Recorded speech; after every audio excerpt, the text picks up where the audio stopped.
Good evening mga ka-One Piece, mga katropa. So, malamig na rito sa General Trias.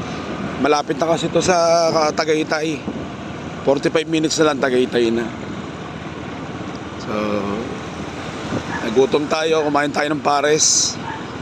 Namiss natin yung init ng sabaw kasi sarap kumain ng pares dito. Medyo malamig kasi yung hangin.